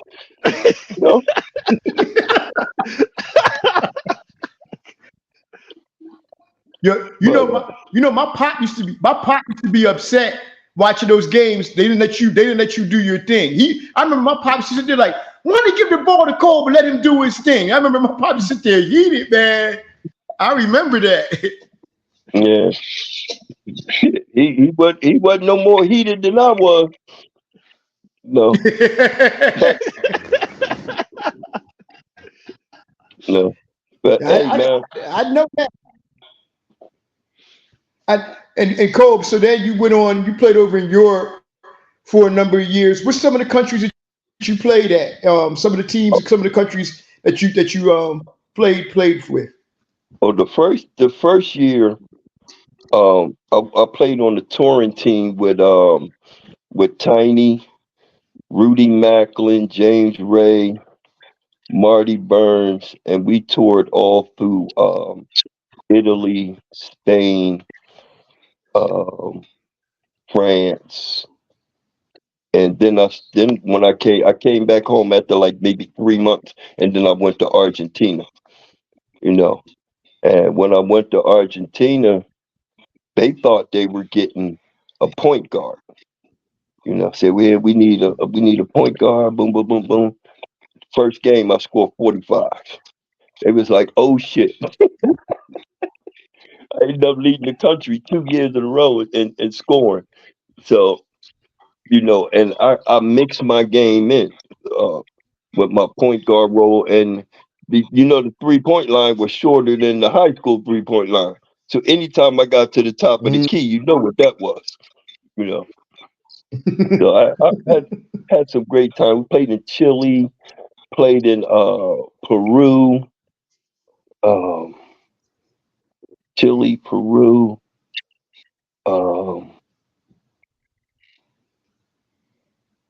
No, we didn't go to Brazil. What's that? Uruguay. We played in Uruguay. So we had some great times, man. Had some great times. Basketball was good to me, bro. Yes, sir. Indeed. Will, you got any questions? Yeah, so from your international journey, obviously like off the court, what place that you played would you say had the best food? Oh, Italy. Mm-hmm. Oh yeah. They make everything fresh, man. You know what I mean? You go sit down. Here go a funny story, man. Here go a funny story. I hate telling this story too. The first time I ever had a 7-course meal was in Italy. So look, what team is sitting there? They got all these plates in front of you and all these bowls. So everybody taking a little bit. I'm like, oh, this is good. Yo, give me a little bit more of that. And these jokers start laughing, right? I'm like, man, what are y'all laughing at? So they take that away. They bring you maybe some vegetables or salad or something. I said, oh, hey, that's good. Give me a little bit more of that. So long story short, by the time I got to the rack of lamb, I was full as hell. And my boys is on the floor dying. I said, oh, okay. Oh, y'all want to play, right? Oh, that's the first time I ever had a 7-course meal. You know what I mean? You eat what they give you. You don't ask for no more, Oh. Man, I never heard of a 7 course, man. Yeah. I can only imagine. Oh yeah, they did all right. JJ, you got any questions? Nothing I could think of right now. Like, Go ahead, Coach. this is a great podcast. Yo, man. Yeah. Just the sights. Just the sights that I got to see, man. Went to Switzerland, man. That had to be the most beautiful town I ever seen in my life. No trash on the ground. Just beautiful, man. Matter of fact, when we were there, Joan Collins' sister was in the square, and she had some books or something. She had a book signing. I mean, we was like royalty over that mug, man. Right. That's awesome. But also, I know you have a very tight relationship with Tiny Archibald.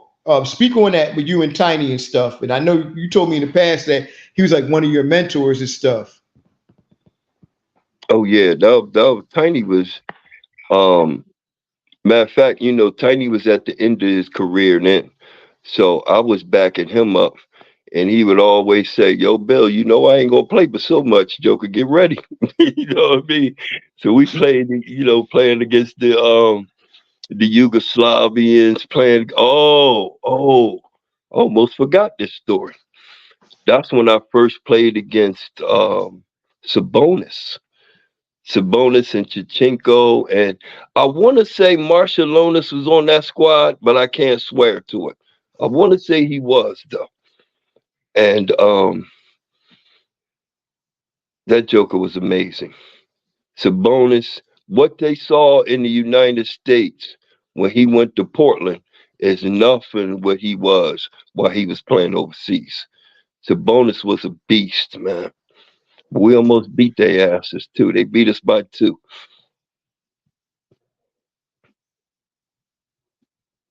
7'3" monster. People don't understand. Oh, that boy can handle the ball. Of course, you already know he could pass, he could dribble, he could shoot. Oh, but you see him coming down. You see him coming down the wing on a fast break, and he take off. You got to make. When they say you got to make a pimp decision, you got to get your ass out the way.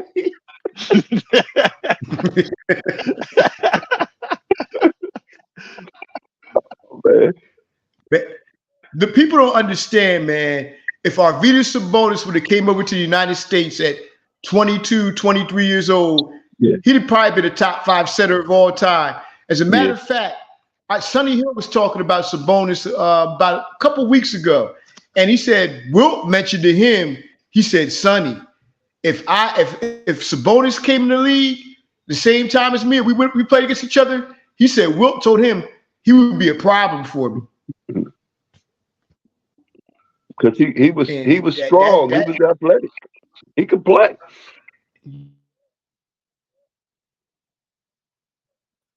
Definitely, man. Definitely. You got any questions, Will? No, I'm just soaking it all in, man. I know, we got a legend among us, but I didn't, know that, his hoop career kind of crossed into so many others, man. I saw, obviously Sabonis, on the Blazers, after all the injuries and, father time and all of that. Mm-hmm. I know, a little bit about, Tiny Archibald and stuff like that. But this is just, for me as like a basketball fan, try to be a student in the game, man. This has just been awesome. It's been awesome. Hey, Cole. Before we wrap up, one of the reasons why we do this show is because of me and we'll do the show because of our boy Sammy that he passed away at the age of 32 last summer, and he got his doctorate degree 3 weeks before he actually passed away, man. Suddenly, it was unexpected. But also we do this show because of my father, and I want you to give, since nobody knows my father as well as you did, especially you at Camden High.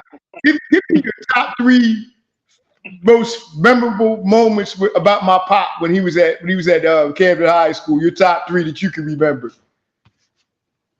When him and Mr. Jenkins was chasing us through the park. We was down by the old house, and here comes your pop and Lou.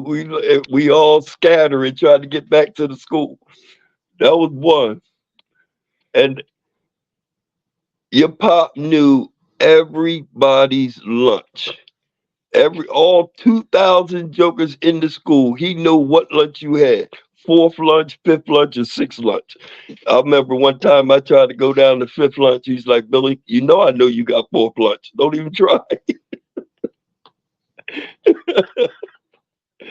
Oh, man.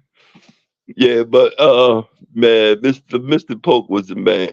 And he what he was trying to do was just keep our dumb butts out of trouble. You know what I mean? Anytime you wanted to talk, man, he would talk to you. And when he needed to really discipline you, he do what he had to do. He wasn't pulling no punches. You know what I mean? And we respected him for that. Yeah. Hey, Bill, I remember one game that I went with my pop. It was your senior year at Wilson in '79. And I remember on the Wilson side, they had all these bottles lined up at the top. So my pop left me. I think I was there with Coach Moore. He had Coach Moore look after me. He said, I know what they get ready to do. And my pop went over there in the Wilson section, and they departed like Moses with the Red Sea. And he went up there and got all those bottles down off the top ledger. He said, 'cause I know they're going to throw him on the court and stuff. And that's a memory I remember I had of my pops. And there's so many legendary stories of my dad, and of course, police officers they had the Camden, Officer Pratt and Lenny Hall and all them, man. I mean, they would kick your ass. I know that for a fact. All 3 of them would kick your ass, and even the other teams fans knew about them, so they knew not to mess with them, man. Yo, you know that game was for the championship because they had beat us one time that year. So that game was for the championship for the conference. Hey, Cole, I'm gonna tell you what I remember about that game too. I was 7 years old. I was at that game. I remember you put on the show, and there's actually YouTube clips of that game on YouTube. The clips of that, like couple clips of that game on YouTube. But Cole, I remember that was the first time in my life that I ever smelled weed in the gym like that. I actually smell weed and see the weed cloud in the gym like that, man. That's my first time ever seeing that. Bro, we used to see that all summer long. You go to a Camden High or Wilson Summer League, we had one of the best summer leagues then. Oh shoot, all the way at the top, man. Them jokers be sitting up there smoking weed. One of my players gave I didn't even know I could do that. One of my players gave me that YouTube clip too. Yeah, that was yeah. To show you put to show that game. I really wish that there was full games of you all in 78, 79 and stuff, so people could really see how great you were, brother. You know what I mean? How great the teams you played on and stuff, man, because you had to be there to see to feel the electricity in the crowd and your style of play that you played. Because look, as far as I'm concerned, your team, especially in 78, man, that was one of the greatest high school teams of all time. And I talk to people this day who talk about you all, man. They said y'all were like trendsetters with everything. The way you had the afros and stuff with the cuts and stuff and everything, the warm-ups and everything, man. People still talk about you all, talk about how great that team was in 78, man. And like I said, those are some of my first basketball memories. So I had some great memories, as a little kid. We still have that debate, and I think it's 74 us, and they say 81 with Milton and Billy and them. Well, we'd have beat their ass. Wow, love it. Love it. Wow. They know it. They know it. Woo! I'm not getting involved with that one. Those are two classic great teams, man. I mean, love it. And of course I didn't see 74, but I heard about 74 though. But I've seen 78, I see 79, 81. I see mostly all the great Camden teams from 77 on. And I can't say who was the greatest, but all I know is y'all were up there, man. Definitely. I'm talking about even in high school history, y'all were up there, man. That 74 team, that 74 team was a monster, though. It might be a little shaky against them. Because of the inside with Darryl Lee and Art Steele and Derek Ramsey, Yeah. And like you said earlier, no layups. Oh, no. No. You better be shooting from deep.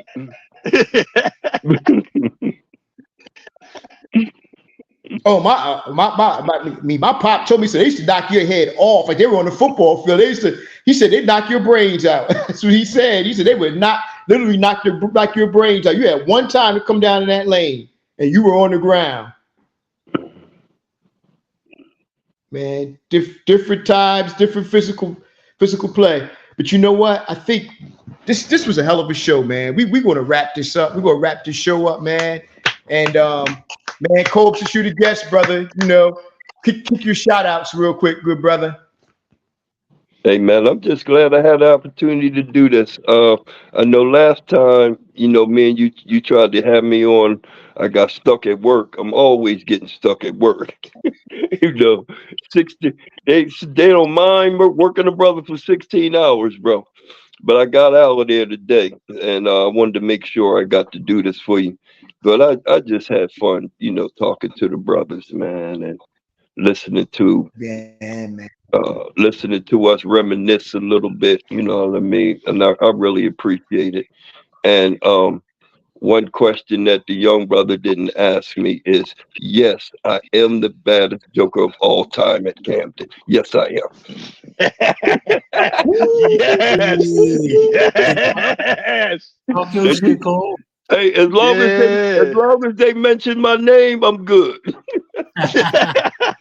They better mention your name. You're definitely up there, man. Look, man. I see and Cole, another thing too, but people don't understand. I've seen you put from half court several times. I mean, literally at half court. At that time, I never seen anybody really do that. Like you literally shot the ball from half court. Yeah, I had a couple of them.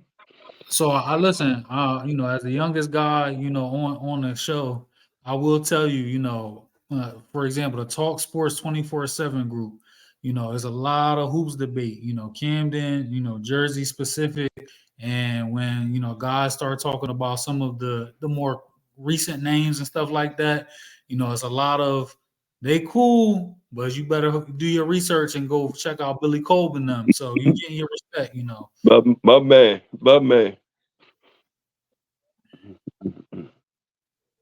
Yeah, it's a lot of history, man. You talk about both, all three Wagners now.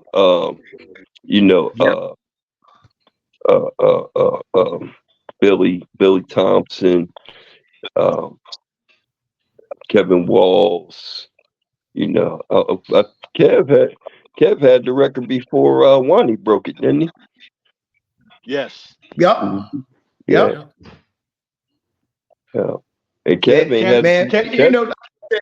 Camden High is so deep. You had 1,000-point wall, a 1,500-point wall, a 2,000-point wall, a 2,500-point wall, a 3,000-point wall. I was like, Lord have mercy. Yo, what we have, I know I was player of the year. I led the state in scoring, was player of the year. I know Kev did. I don't think Milt did. So it's about 3 or 4 of us that led the state in scoring and was player of the year. DeJuan. Yeah, of course, Wani did. Yeah. That joker averaged damn near 50, didn't he? Yeah. Scored 100 in the game. He scored 50 twice. Man,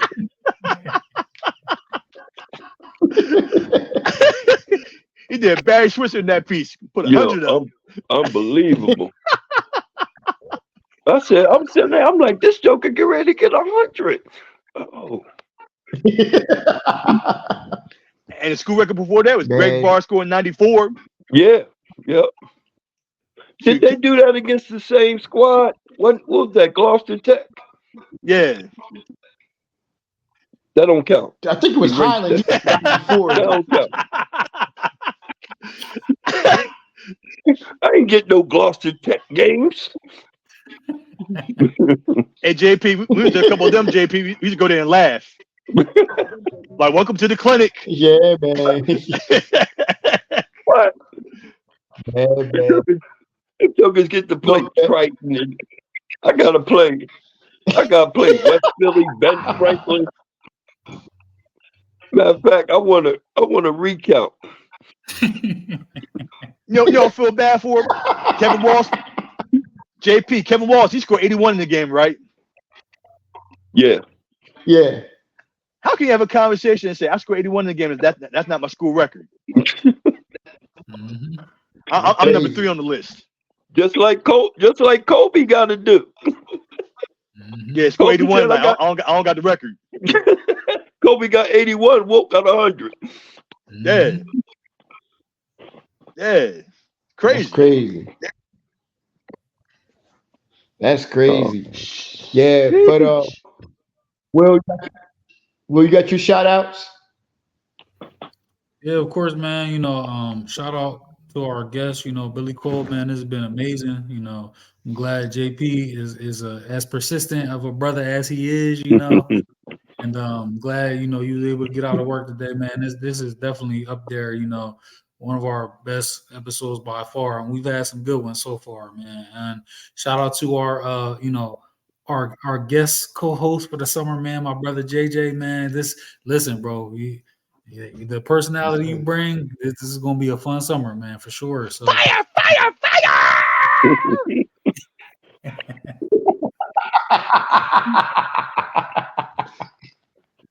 No more pencils, no more books, no more man, teachers' JJ, dirty lips. wow. Oh yeah. Wow. It's gonna be a long summer, man. It's gonna be a long summer.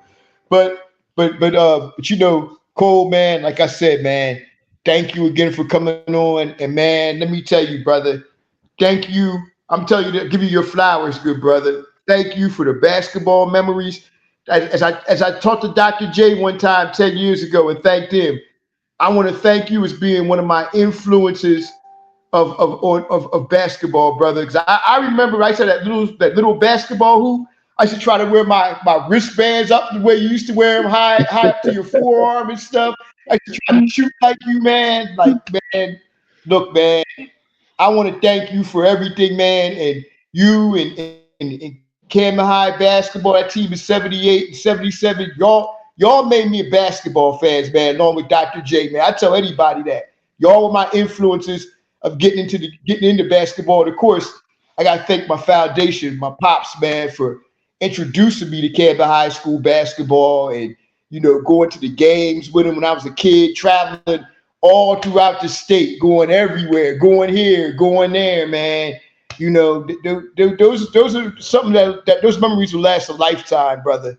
And, y'all provide a lifetime of memories for me, man. So, I want to thank you all, man, and give you all your flowers, man. Coach Turner, everybody, man. Y'all the reason why I love this game of basketball, or why I'm here doing this Generations of the Game podcast, brother, for real. Yo, man, we appreciate y'all keeping us old jokers alive, man. Hey, you're going to continue to have a story with us, good brother. You ain't got to worry about that, man. I missed the game tonight. Look, when it comes to talking Camden High School basketball and talking to the legends, I miss any game for that. I tell anybody, take me back to when y'all played. I would pick that game over any Super Bowl. I don't care what's going on. Take me to a Camden High School game back in that era, man. And I would pick that over. He's not lying. I know he's not. Hey, Billy Cole, when we went to Camden and Hotep game last year. I picked him up. He took a nap from Edgewater to Philly. He took a nap to get ready for the game, bro. No lie. I got a picture of that, bro. I got a picture. He took a nap. When it comes to Camden games, he is serious. Oh man. Hey Cole, my last question for you. Did any of the pro basketball players ever come to your games? Like I heard that did Dr. J and them ever come to your games, or Darryl Dawkins? I think Darryl Dawkins used to come to your games, right? We had who we have over there. Dawkins was over there. That's when Mike Dunleavy was playing. Wasn't it Dunleavy? Yeah, Mike Dunleavy. Yeah. Yeah. World. You know, World was always there. You know. Yeah, he's at y'all's games. Yeah, World Dunleavy and Doc, they used to come through. You know. Did Doc ever come through? Not that I can remember. He may have, but not that I can't say for sure. You know, we used to go over to Baker and all that and see him. Okay. We know for fact Doc was at Willenboro. We know that for fact. That's how Danny Wright was at UMass. Oh yeah. You familiar with Danny Wright, Cole? Huh? Who? Danny Wright. Danny Wright, Willenboro Center.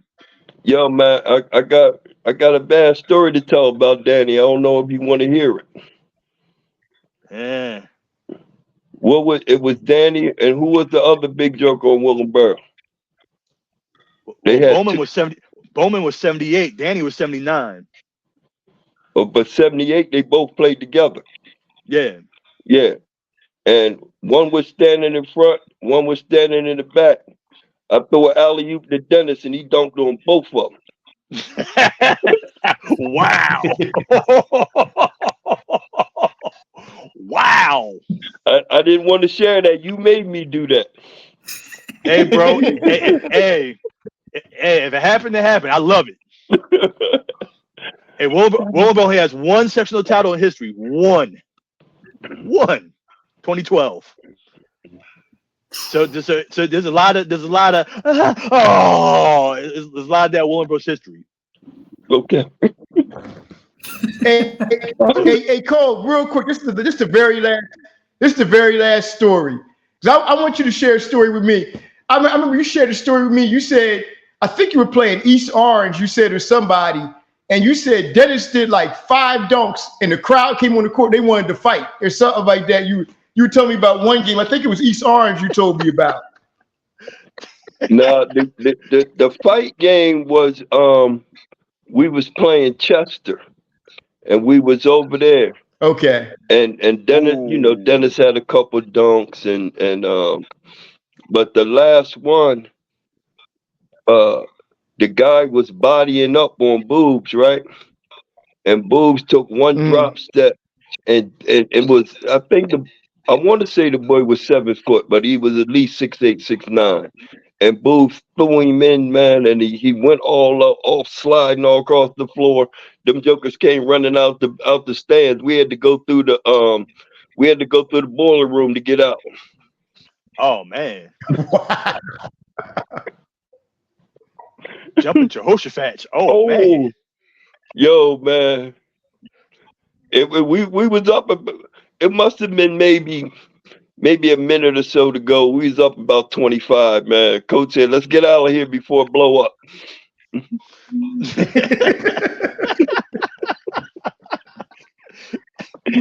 Oh man. But man. Yeah, we had some great times, man. I love that squad, man. I could talk about them jokers all the time. We need to get a couple. Go ahead, Cole. You was up where? No, the crazy game was Neptune. With Neptune, I had like 25 assists that game, man. We had so many dunks, man. It's unbelievable, unbelievable. That was the semifinals. I think that might be a record of scoring margin in the semifinal game. Was that 78? Yeah. our 78 squad was ridiculous, man. It really was. Them Ridiculous. jokers ain't take no prisoners, man. Did the city throw a Hey, parade in Cole. 78, 79 when you guys won? Oh no, did we have a parade? No, we got school off that next day. Yeah, that's a beautiful thing. Yeah. Yeah, we take that. No, we toured the city, man, everybody, but it wasn't an actual parade, you know what I mean? So you guys played Yeah. you played the state finals on a Sunday, so you had Monday off. Yes. Yeah. Oh yeah. That's Yeah. a beautiful thing. Yes, sir. Yes, sir. Hey, Oh, Cole, yeah. I'm gonna tell you a quick story real quick. I had family members, I had cousins that went to Chester back then, and they talked about you all. They're like, man, they came to our gym, their fans had cowbells and drums and everything. We were like, man, what in the world is this? That's what my cousins was there. Yeah. They told me about it. Yeah. They were like, they were chanting and cheering. They're like, we were mad as hell. That's what he said. Section 33 with the cowbell boys. Oh yeah. Section 30. Man, we gonna wrap. Go ahead. I was just saying that, man, that again, when we went over there, we had like 5-6 busloads of people, man. Going to a week. We took over away games, man. We been there, that'd be our crowd. Oh yeah. Just taking over other people's gyms. And that's the truth, because when you went to Camden High games back then, all one side be Camden and half the other side used to be Camden fans. So yeah, you had like that one little section for your team no matter what gym you went to. You guys forgetting one thing. You stole the groupies also. What's that? Stole the groupies. We stole the groupies? Yeah. Was there any down in Willingboro? Was it what? Were there any groupies down in Willingboro? Plenty of them. Dal Dawkins took them all.